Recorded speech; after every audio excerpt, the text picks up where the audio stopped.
독수리와 우리 참새 예화를 들어보셨습니까? 참새는 폭풍우가 밀려오면 숨을 곳을 찾지만 독수리는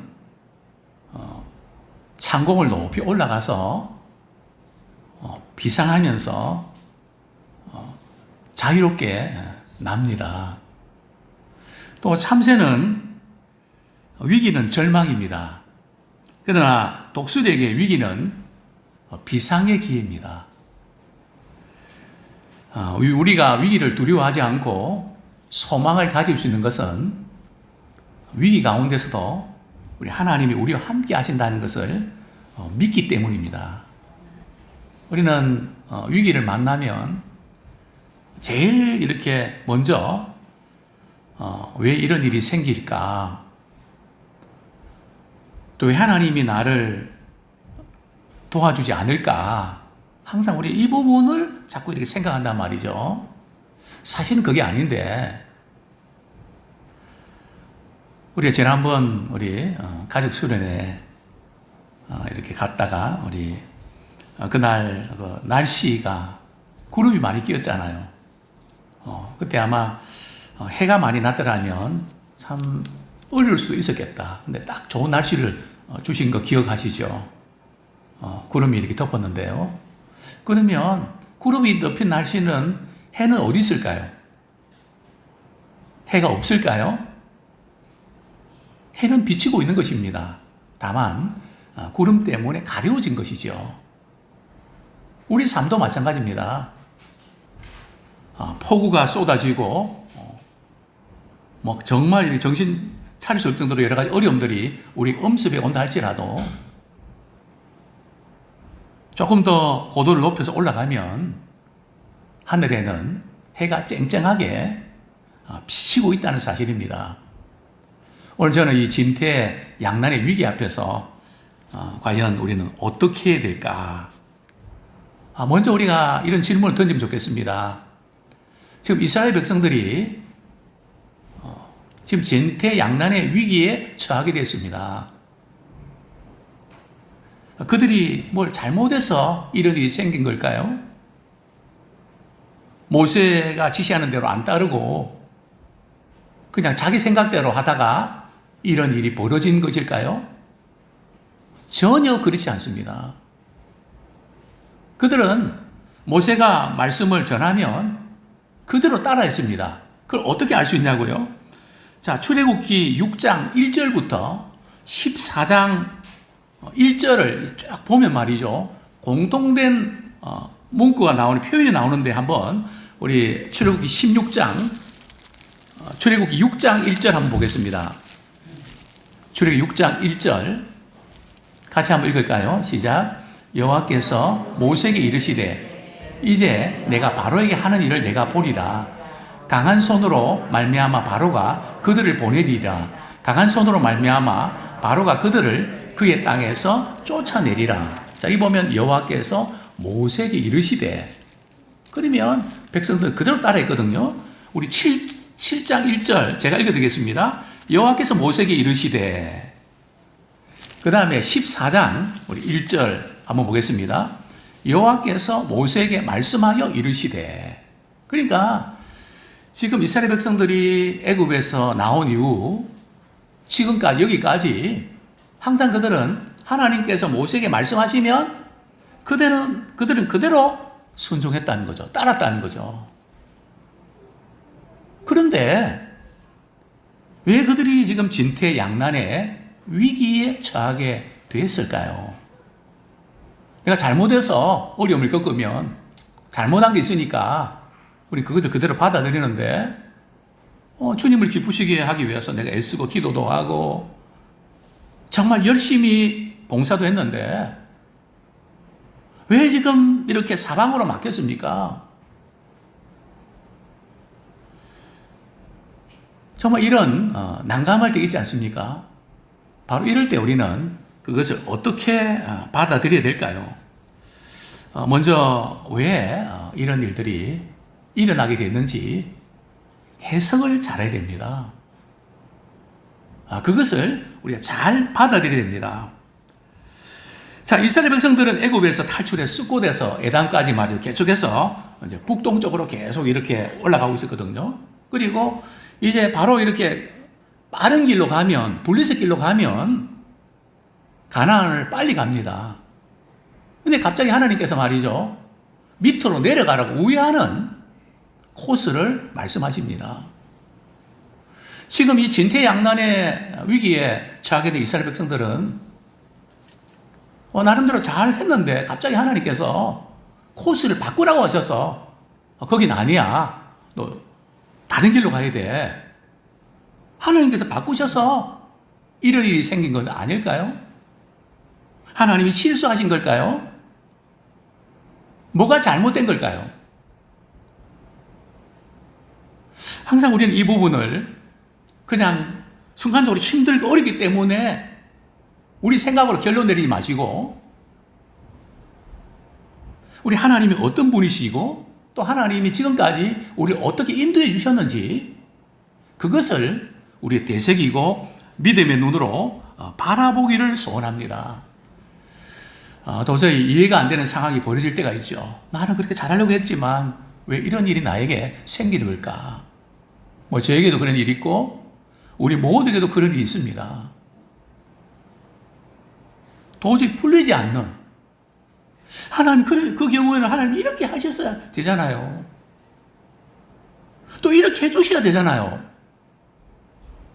그런데 하나님께서는 그렇게 하시지 않을 때가 많습니다.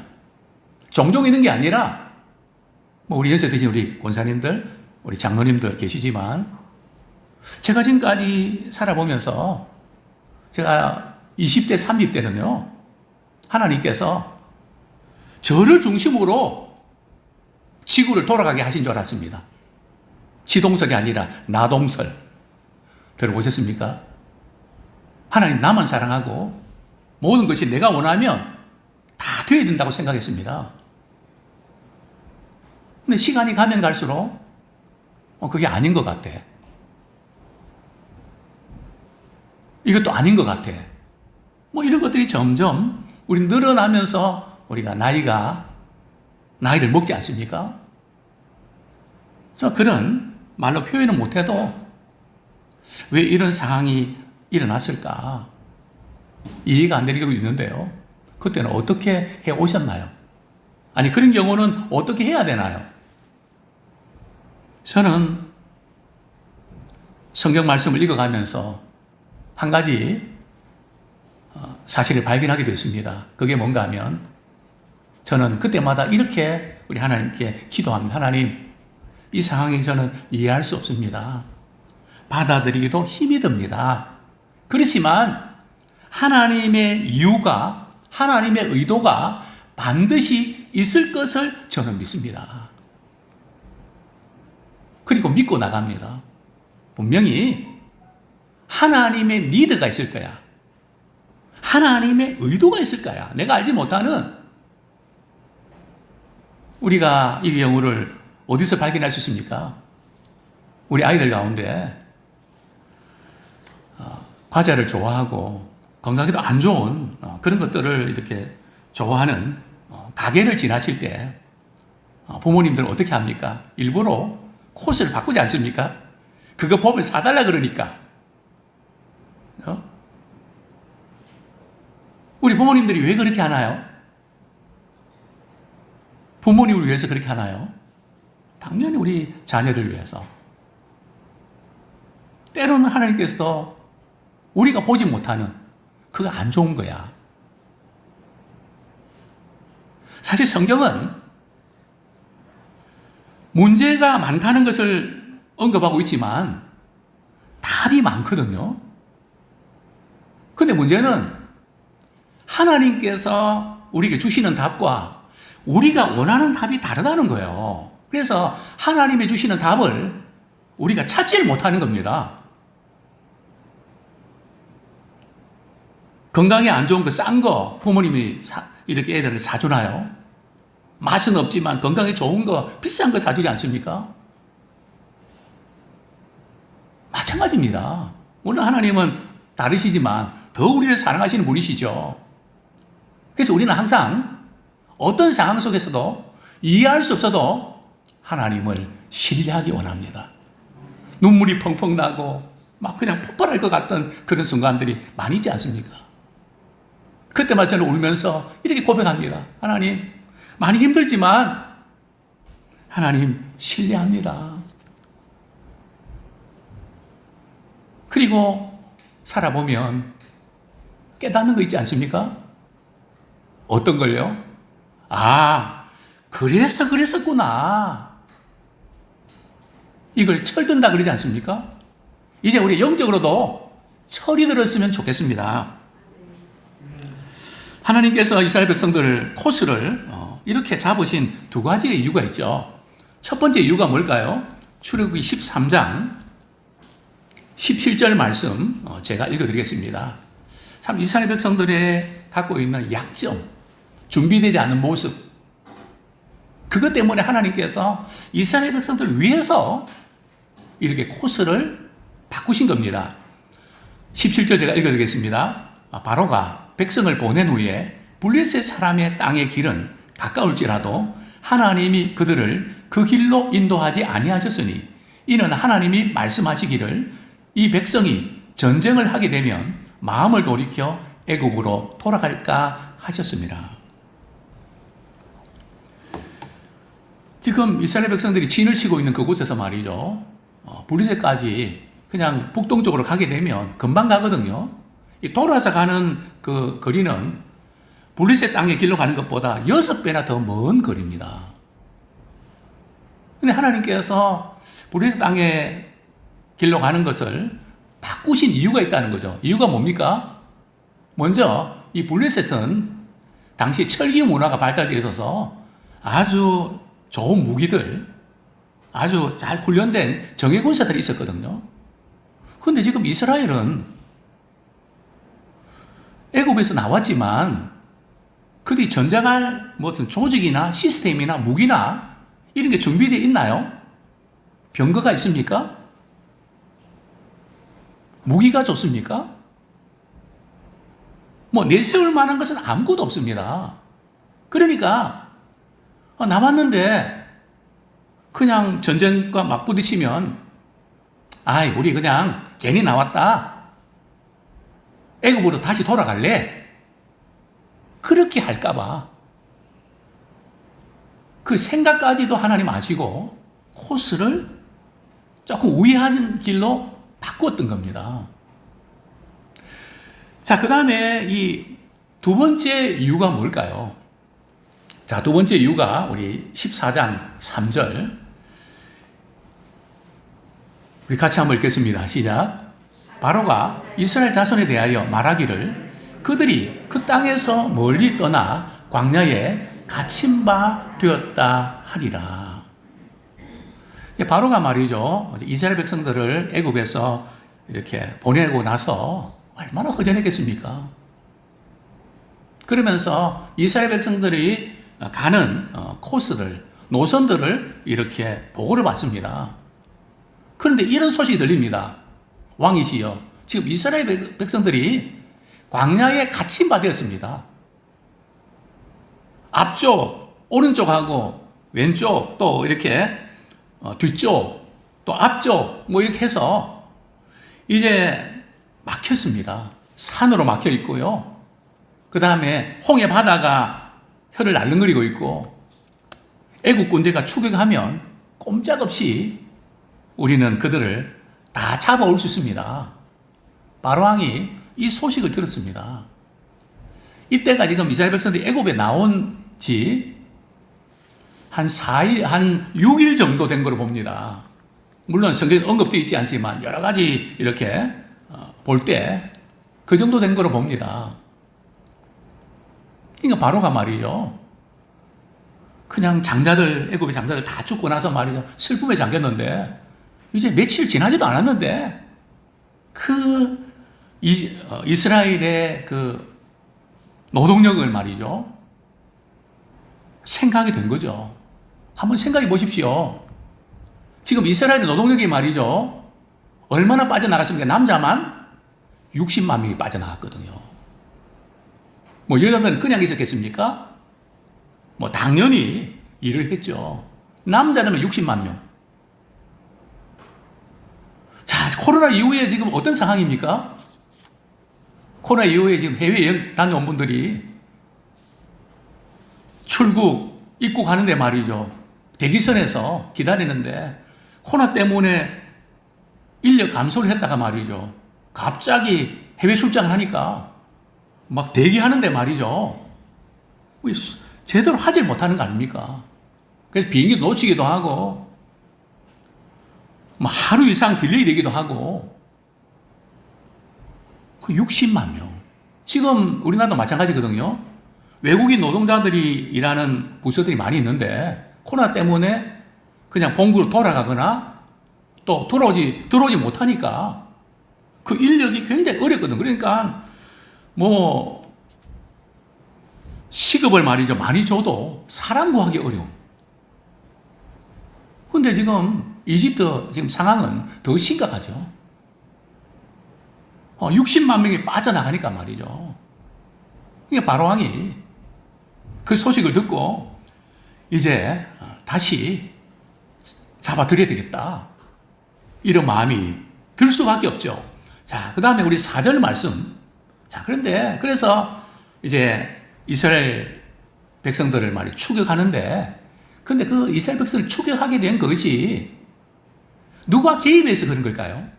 물론 바로왕이 현실적인 문제 때문에 이거 빨리 해결해야 되겠다 해서 추격한 거죠. 그러나 그 배후에는 누가 간섭하신지 아십니까? 우리 4절 말씀 우리 같이 한번 읽겠습니다. 시작. 내가 바로의 마음을 완악하게 하게 한즉 바로가 그들의 뒤를 따르리니 내가 그와 그의 온 군대로 말미암아 영광을 얻어 애굽 사람들이 나를 여호와인 줄 알게 하리라 하심에 무리가 그대로 행하니라. 자, 누가 바로의 마음을 완하게 했다고요? 하나님께서요. 그러면 지금 이스라엘 백성들을 추격하게 만든 분이 우리 하나님이시란 말이죠. 그러니까 이 모든 과정 속에서 하나님께서 개입하신다는 겁니다. 하나님께서 다스신다는 겁니다. 하나님께서는 교회에만 계신 분이 아니고요. 우주 만물을 통치하시는 분이십니다. 그분은 크신 하나님이시거든요. 우리의 모든 삶의 영역이 그분의 손에 달려있다는 것입니다. 그것을 신학적으로는 하나님의 주권이라고 표현하죠. 진퇴 위기의 상황 속에서 우리는 이 부분을 아셔야 됩니다. 그런데 우리가 좀 한 가지 풀기 어려운 숙제가 있죠. 하나님께서 바로의 마음을 완악하게 하셨다. 바로는 착한 마음을 가지려고 하는데 하나님께서 바로의 마음을 말이죠. 너 착한 마음을 가지면 안 돼. 생긴 대로 살아야지. 그래서 악하게 만드신 걸까요?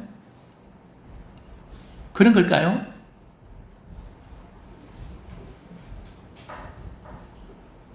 그렇지 않습니다.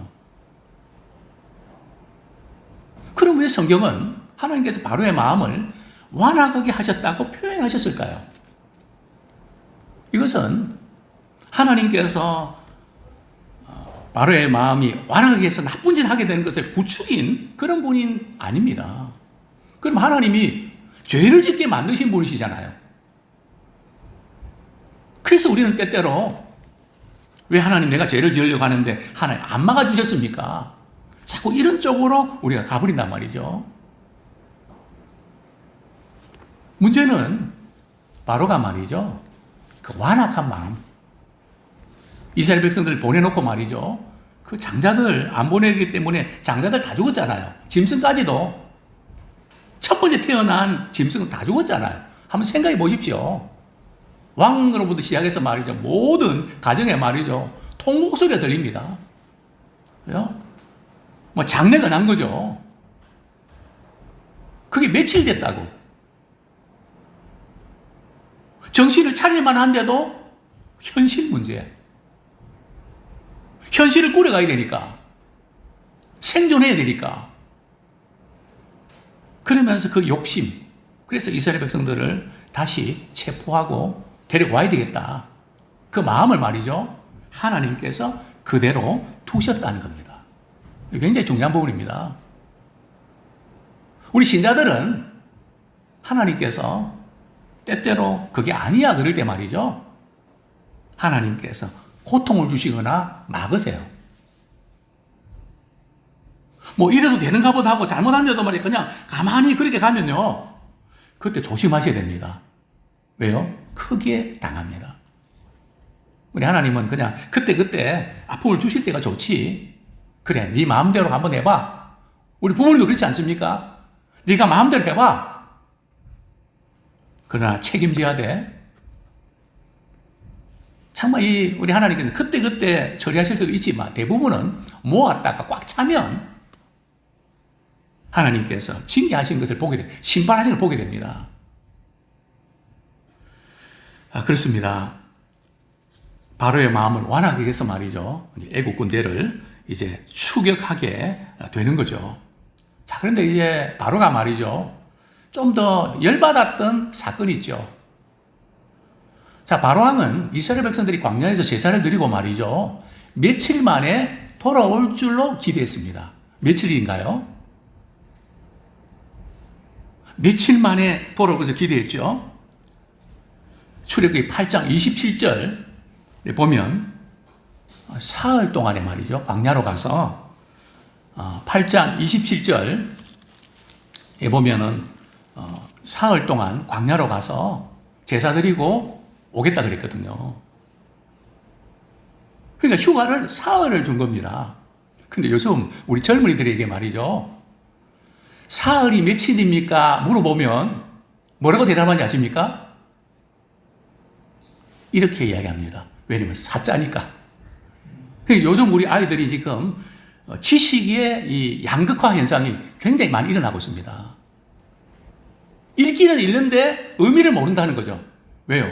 사흘이니까, 사니까, 나흘. 이게 지금 이스라엘 백성들은 사흘 동안에 광야에 제사드리고 돌아오겠다 그랬거든요.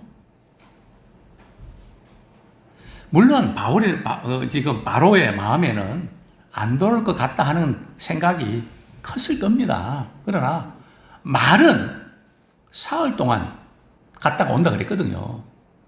그래서 오늘 성경 뭐라고 이야기합니까? 우리 출애굽기 14장 그들이 이제 도망친 것을 말이죠.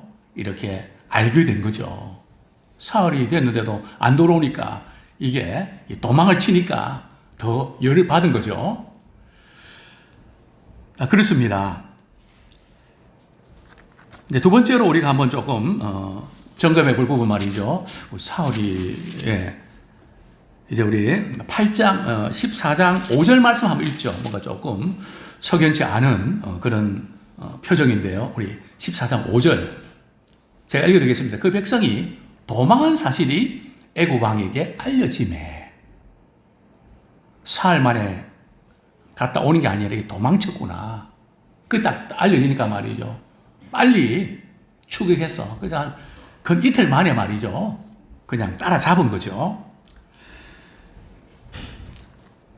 자, 이제 두 번째로 제가 이렇게 도전을 드리고 싶습니다. 바로가 이렇게 그들을 보내고 나서 후회를 하게 되는 거죠. 5절 하반절에 보면 우리가 어찌 이같이 하여 이스라엘을 우리를 섬김에서 놓아 보냈는고. 놓아 보내면 안 되는 건데 이제 이렇게 후회를 하면서 이제 이스라엘 백성들을 추격을 하게 되죠. 자, 두 번째로 이 진퇴양난의 위기 앞에서 우리는 어떻게 해야 될까요? 자, 이제 우리 10절 말씀 한번 같이 읽겠습니다. 14장 10절 시작. 바로가 가까이 올 때에 이스라엘 자손이 눈을 들어본즉 애굽 사람들이 자기들 뒤에 이른지라 이스라엘 자손이 심히 두려워하여 여호와께 부르짖고. 정말 이 이스라엘 백성들은 애굽 사람들에게 몇 년간 식민지 통치를 받게 됩니까? 430년 동안. 오늘 일제 36년인데요. 그런데 이제 나왔다고 생각했는데 뒤에서 말이죠. 애국 군대가 특별 병거 600성 그리고 다른 병거 같이 말이죠. 모래먼지를 일으키면서 말이죠. 애국의 군복을 입고 말이죠. 무장을 하고 추격하니까 지금 이스라엘 백성들은 애국의 애자만 들어도 말이죠. 그냥 공포가 엄습되는 그런 상황 아닙니까? 자, 이럴 때 이스라엘 백성들은 어떻게 했을까요? 우리 같으면 어떻게 했을까요? 그들은 심히 두려워서 하나님께 부르짖습니다. 그죠? 위기 상황에는 그냥 조용조용 우리가 기도하지 못하고 때로는 부르짖어 소리내서 말이죠. 그냥 도와달라고 살려달라고 우리가 부르짖게 되는 것이죠. 자, 그런데 이스라엘 백성이 기도는 했는데 어떤 기도했을까요? 또 기도하면서 무슨 생각을 했을까요? 또 이스라엘 백성들이 기도하고 나서 말이죠. 어떻게 변했을까요? 제가 이 전후 문맥을 볼 때 이스라엘 백성들은 습관적으로 기도는 했지만 이 상황 속에서 하나님이 도와주실 거라고 믿지는 않았습니다. 요즘 우리 청년들이 말이죠. 청소년들이 하루에 기도 시간이 몇 분인지 아십니까? 5분. 언제 기도할까요? 밥 먹을 때. 물론 꽃배기로 먹는 우리 아이들은 한 6분 정도 하겠죠. 6, 7분 하겠죠. 밥 먹기 전에는 밥 먹는 거 외에는 기도 안 한다는 거죠. 그들이 위기 상황에서 기도는 했는데 말이죠. 기도한다고 뭐 이런 상황에서 달라질 수 있을까? 그들은 믿질 않았습니다. 혹시 우리도 그렇지 않습니까? 뭐 기도한다고 뭐가 뭐 이렇게 해결될까? 기도하면 해결된다고 믿으면 그것을 우리가 경험하면 기도하겠죠. 우리는 바빠서 기도 안 하는 것도 있지만 믿음이 없어서 기도를 못하는. 우리 생활 속에서 기도하면 다른데, 확실히 다른데, 하나님이 일하시는 것이 보이는데, 우리 장로님 기도 당번이 있다고 그러셨는데, 정말 우리가 이렇게 일주일에 적어도 한두 번은 교회 나오셔서 늘 기도하는 줄 놓치지 마십시오. 기도할 때 하나님 어떻게 일하신지를 우리가 확인할 수 있거든요. 그런데 이게 확인이 안 되면 자꾸 우리는 하나님이 도와주신 걸 가지고 이게 어쩌다가 이렇게 됐다. 우연의 일치다. 자꾸 그쪽으로 넘어간단 말이죠. 그러니까 믿음이 점점 약해지죠. 정말 우리에게 중요한 부분이 있다면 이제 우리 기도해야 되는데 기도하고 나서 이스라엘 백성들이 모세에게 말하는 것을 한번 보십시오. 어떻게 말하나요? 11절 우리 같이 한번 읽겠습니다. 11절 12절 시작. 그들이 또 모세에게 이르되 애굽에 매장지가 없어서 당신이 우리를 이끌어내어 이 광야에서 죽게 하느냐? 어찌하여 당신이 우리를 애굽에서 이끌어내어 우리에게 이같이 하느냐? 우리가 애굽에서 당신에게 이런 말이 이것이 아니냐? 이르기를 우리를 내버려 두라. 우리가 애굽 사람을 섬길 것이라 하지 아니하더냐? 애굽 사람을 섬기는 것이 광야에서 죽는 것보다 낫겠노라. 자, 애굽 군대가 추격하는 것을 보고 말이죠. 그들은 하나님께 기도했습니다. 그런데 말이죠. 두려움과 불안과 이것이 엄습하면서 모세 당신 때문에 지금 우리가 이런 일을 겪은 거 아니냐고. 어디 그냥 매장지가 없어서 우리를 여기 데려와서 우리를 죽게 만드냐고. 막 그러면서 원망을 하죠.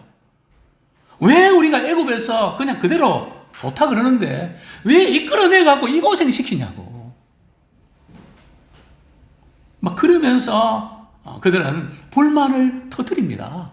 그러면서 하는 말이 당신이 애굽에서 우리를 데리고 나올 때 우리를 그냥 두라, 내버려 두라고 말하지 않았냐고. 근데 괜히 우리를 데리고 나와서 지금 광야에서 죽게 만드냐고. 우리를 내버려 두라.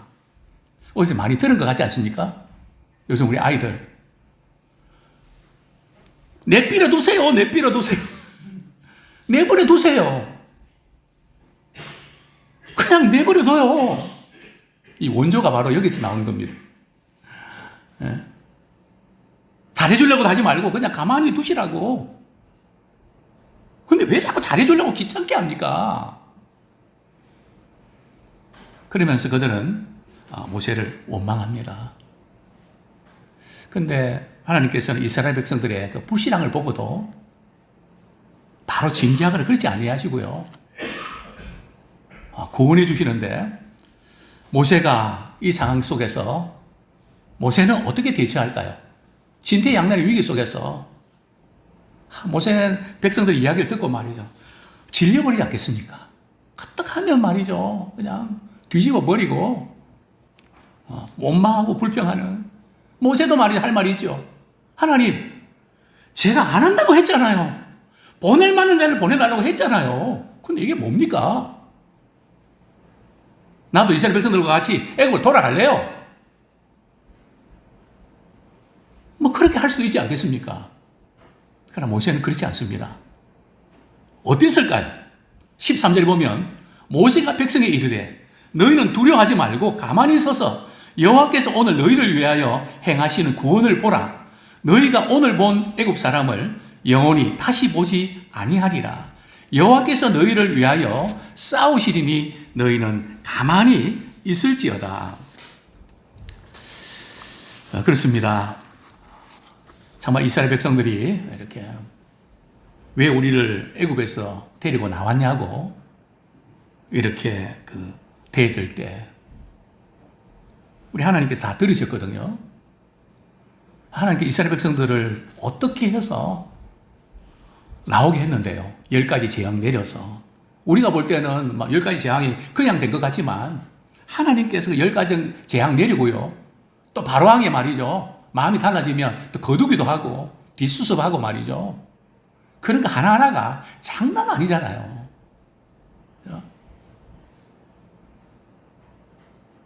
어떻게 키웠는데 지금 와서 말이죠. 왜 나를 낳아서 그냥 이렇게 고생시키냐고. 그러니까 은혜를 뒤집는 그런 모습들을 우리는 보게 됩니다. 그래서 우리가 기도할 때 기도하고 나서 우리 입에서 원망이 나가는 거 그 조심해야 됩니다. 지금 이스라엘 백성들처럼 위기 상황에서 기도는 했지만 상할 받을 짜증이 나거든요. 신경이 나거든요. 그래서 빌립보서 4장 6절은 이렇게 말씀합니다. 아무것도 염려하지 말고 다만 모든 일에 기도와 간구로 너희 구할 것을 감사함으로 하나님께 아뢰라. 그래서 우리 기도할 때도 상황은 어렵지만 하나님의 하실 일을 의지하면서 신뢰하면서 감사함으로 아뢰십시오. 그래서 기도하시는 분들은 말이죠. 참 감사가 넘쳐야 됩니다. 기도하고 나서 막 그냥 싸우고 다투고 말이죠. 혈기 부리고 그건 기도 잘못한 거거든요. 기도하면 표정 자체가 말이죠. 기쁨과 감사함이 넘쳐야 됩니다.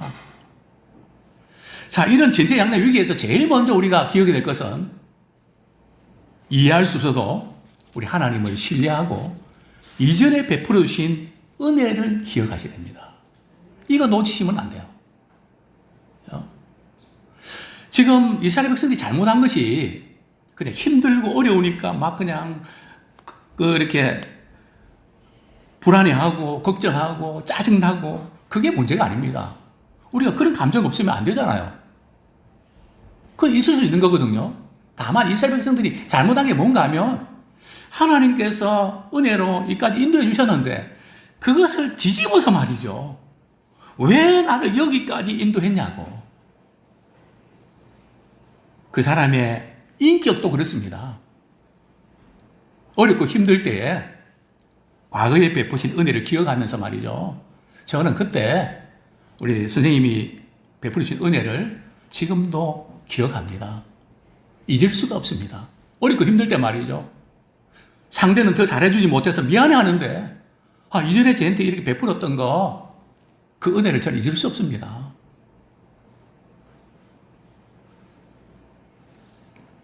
저도 여러 번 말씀드렸습니다. 부모님이 저에게 참 이 유산이나 돈을 많이 주지 못해서 늘 죄송하고 힘들었던, 그때 너희들한테 좀 잘 될 때 이렇게 너희들이 할 때 줬어야 되는데 미안하다 미안하다. 얼마나 자주 말씀하시는지. 그때마다 저는 이렇게 말씀드렸습니다. 저는 부모님께 다 받았습니다.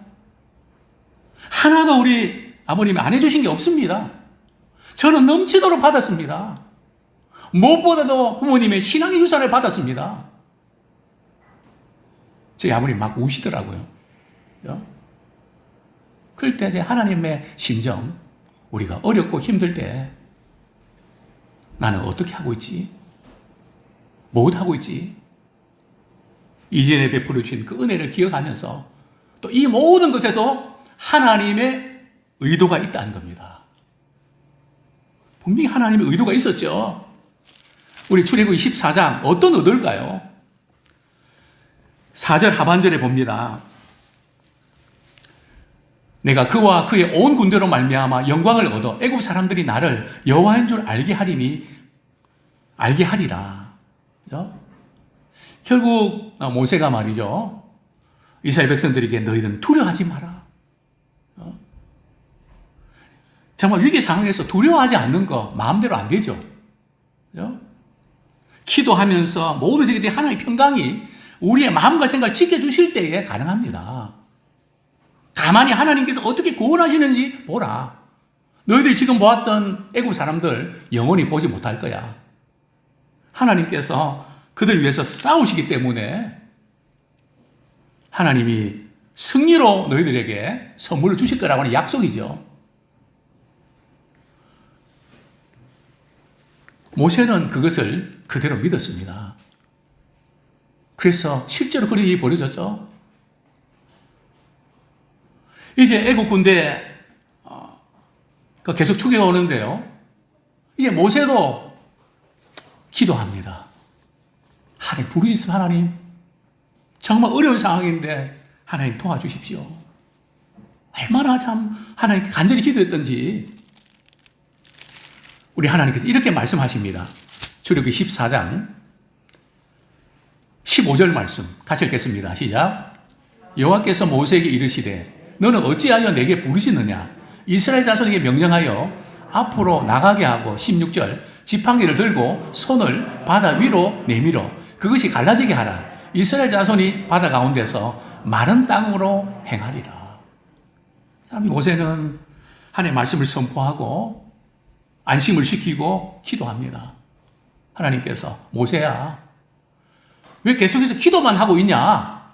지금 액션을 취할 때다. 그렇습니다. 우리가 기도를 계속해야 될 때가 있고요. 기도를 계속하지만 액션을 취할 때가 있습니다. 이거 타이밍을 놓치시면 안 돼요. 기도하고 행동해야 됩니다. 자, 예를 들면요. 우리 젊은이들이 결혼 상대자를 위해서 기도합니다. 하나님, 백마탄 우리 남자를 만나게 해주십시오. 백마탄 남자는 어디가 만날 수 있습니까? 경마장에 가면 만날 수 있습니다.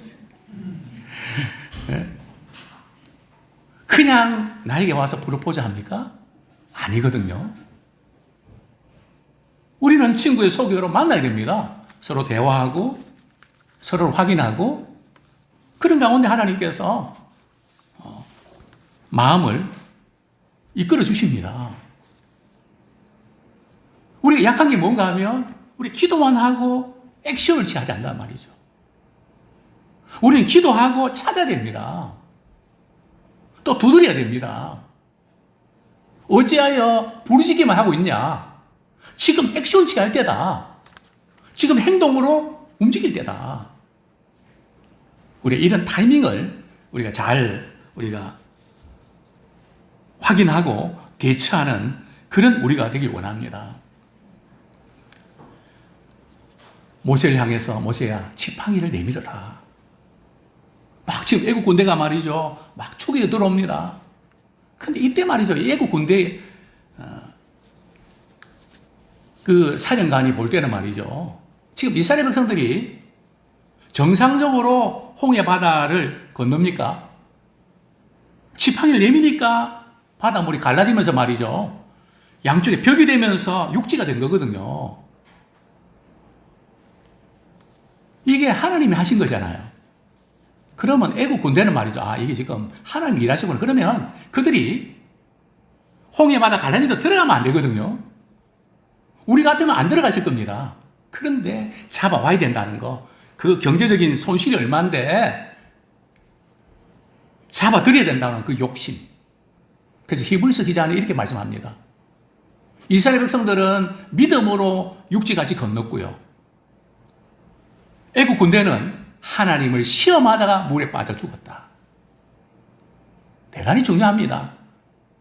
똑같이 홍해마다 길을 건너는데 믿음으로 건너냐, 시험하며 건너냐, 여기서 차이가 나죠. 이제 말씀을 우리가 정리를 하겠습니다. 정말 이스라엘 백성들이 이렇게 전태양난의 위기 속에서 그들은 이전에 베푸신 하나님 은혜를 믿지 못하고 뒤집어 버렸습니다. 그리고 모세에게 책임을 추궁했습니다. 모세 당신 때문에 이렇게 됐다. 이 건강한 공동체와 병든 공동체의 차이가 뭔지 아십니까?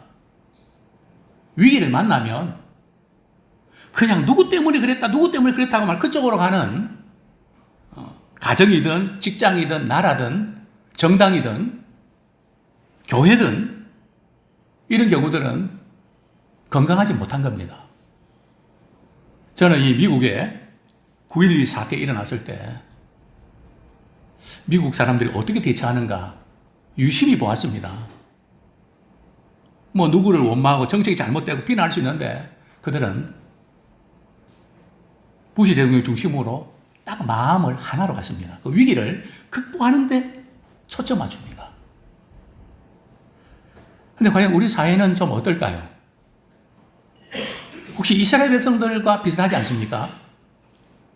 마음을 합쳐서 위기를 헤쳐나가질 못하고 그냥 책임 추궁으로 끝나는, 우리는 이 딜레마를 극복하기 원합니다. 무엇보다도 정말 우리에게 필요한 것은 정말 하나님의 개입하심입니다. 변화는 하나님이 개입해 주셔야만 됩니다. 결정적인 순간에 하나님 개입하시거든요. 하나님이 직접 하시도 있지만 모세를 통해서 지팡이를 내미니까 홍해바다 갈라지는. 그래서 우리 기도할 때 결정적인 순간에 하나님이 개입하십니다. 당장은 어렵고 힘든 거고 별로 달라지는 거 없는 것 같다는 말이, 그 고비를 넘기셔야 돼요. 뭐 아무것도 보이지 않는 것 같아도 하나님의 의도가 있습니다. 우리 하나님의 그 의도를 우리 한번 찾아보고 우리 같이 한번 말씀을 맺겠습니다. 우리 하나님께서 왜 이스라엘 백성들을 말이죠, 이렇게 홍해 바다를 바다 앞으로 인도했을까요? 우리 성경 말씀 우리 한 구절 보겠습니다. 우리 여호수아서 제가 바로 이렇게 읽어드릴게요. 여호수아서에 보면 이런 말씀이 나옵니다.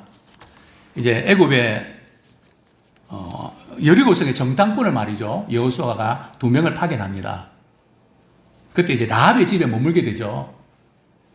그 라합의 이야기를 들어보면 이곳 사람들이 당신들이 홍해 바다를 건넌 거, 요단강을 건넌 거, 그 소식을 듣고 간담이 서늘해서 간담이 녹는 듯 했다. 그러니까 하나님께서는 멀리 바라보신 겁니다. 당장은 이해가 안 되지만, 왜냐하면 주변 국가들이 얼마나 강합니까? 이스라엘 백성들 말이죠. 어떻게 보면 오합지졸인데 하나님이 함께하지 아니하시면 뭐 마음먹고 달려들면 말이죠, 금방 무너지거든요. 근데 하나님께서 이 홍해 바다를 건너는 사건을 통해서 말이죠, 이 세상에 유일하신 분은 하나님이시다, 내가 여호와인 줄 알게 하려 합니다, 이 사실을 알고 그들은 두려워하면서 건드리지 못하는 기가 막힌 거 아닙니까? 하나님의 의도는 멀리 보면서 거기 있었던 겁니다. 또 하나님께서 왜 이스라엘 백성들 말이죠, 홍해 바다에 그 진퇴양난의 위기로 몰아친지 아십니까? 그 이유가 뭘까요? 우리 고린도전서 10장, 사도 바울은 영적 의미로 이 부분을 해석하는데요. 고린도전서입니다. 10장. 그것이 바로 이런 의미가 있죠.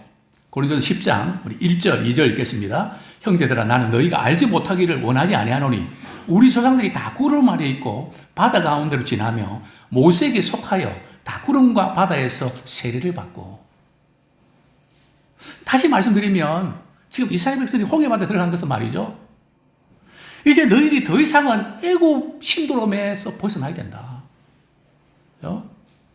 그들은 광야에서 끊임없이 말이죠, 애굽에 있을 때가 좋았는데, 그때가 좋았는데, 그때 잘 먹었는데, 이 430년 동안 그들의 굳어진 습관들, 가치관, 이것을 신앙생활 한다고 애굽에서 나왔다고 금방 벗겨지는 게 아니거든요. 그래서 다시는 그 애굽을 그리워하고 거기 연연하지 마라. 아예 바다로 덮는 것처럼 말이죠, 그 기억을 지워버리고 거기에 연연하지 말고 거기서부터 떠나라. 그게 세례 의미 아닙니까? 옛사람 벗어버리고 하나님 주신 은혜로 새 사람을 입으라는 뜻 아닙니까? 그러면서 10장 6절에 보면 이러한 일은 우리의 본보게 되나니, 그러면서 주신 말씀이 여러 가지가 있는데 10절에 그들 가운데 어떤 사람들이 원망하다가 멸망시키는 자에게 멸망하였나니, 더 이상 하나님의 은혜를 뒤집지 마라. 원망하지 마라. 그래서 우리는 어떤 상황 속에서도 하나님의 의도를 기억하면서 믿음으로 나가기 원합니다. 또한 하나님이 함께 하시는 믿음의 사람은 만나서 그분의 말씀을 듣고 그분을 따르는 것이 중요합니다. 제가 목회하면서 안타까운 게 뭔가 하면, 분명히 저건 아닌데 답은 있는데 본인이 답이라고 생각을 안 하는 거죠. 자기가 생각할 때 답이 아니라고 생각되더라도 하나님이 함께 하시고 하나님이 일하시면 그대로 따라하면 되거든요. 그러면 그 답이 내 것이 됩니다. 부모가 자녀 키우면서 제일 힘들 때가 언제입니까? 부모는 답을 합니다. 근데 이상하게 자녀들은 답을 비껴갑니다. 속이 터지죠. 답이 있는데, 모르면 덜 억울한데 답이 있는데 비껴나가니까. 그게 하나님, 우리 관계도 그렇지 않을까요? 참 우리 어떤 우리 상황 속에서도 우리 믿음의 사람들과 더불어, 아, 저분 배우에 하나님 함께 하시구나. 지팡이를 내미니까 하나님 개입하시잖아요. 그래서 우리는 하나님의 말씀을 따라서 우리 하나님이 개입하는 거기에 초점 맞추기 원합니다. 사람이 아무리 해도 한계가 있습니다. 아무쪼록 진짜 양날의 위기를 하나님의 지혜로 잘 극복하며 승리하는 우리 모두가 되기를 축원합니다. 이 시간 말씀 붙잡고 회개와 결단의 기도 드리겠습니다.